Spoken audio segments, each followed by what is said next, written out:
কবর খুব একাকিত্বের জীবন। আসলে মৌতের যে যন্ত্রণার কথা আমরা বলি না, এটা সবচেয়ে বড় বিষয়টা কি জানেন? এর শারীরিক কষ্ট তো আছেই, এই যে দুনিয়ার সবার থেকে বিচ্ছেদ, এটাই হচ্ছে যন্ত্রণা। সবার থেকে বিচ্ছেদ না, সবার থেকে বিচ্ছেদ হয়ে চলে যেতে হয়, এটাই সবচেয়ে বড় যন্ত্রণা। মানুষ একা থাকতে চায় না। তো জেলখানায় যে মানুষকে বন্দি করে রাখে না, ওই একাকিত্বের কষ্টে মানুষ ভোগে। একা একা, আমি একা, কেউ নেই আমার সাথে, এটাই। এর উপর যদি আবার টর্চার করা হয়, রিমান্ড দেওয়া হয়, তাহলে কি অবস্থাটা হবে বোঝেন। এই হলো কবর। কবর খুব একাকিত্বের জীবন। আসলে মৌতের যে যন্ত্রণার কথা আমরা বলি না, এটা সবচেয়ে বড় বিষয়টা কি জানেন? এর শারীরিক কষ্ট তো আছেই, এই যে দুনিয়ার সবার থেকে বিচ্ছেদ, এটাই হচ্ছে যন্ত্রণা।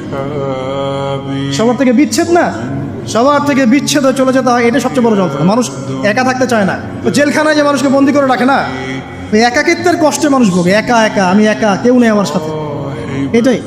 এর উপর যদি আবার টর্চার করা হয়, রিমান্ড দেওয়া হয়, তাহলে কি অবস্থাটা হবে বোঝেন। এই হলো কবর।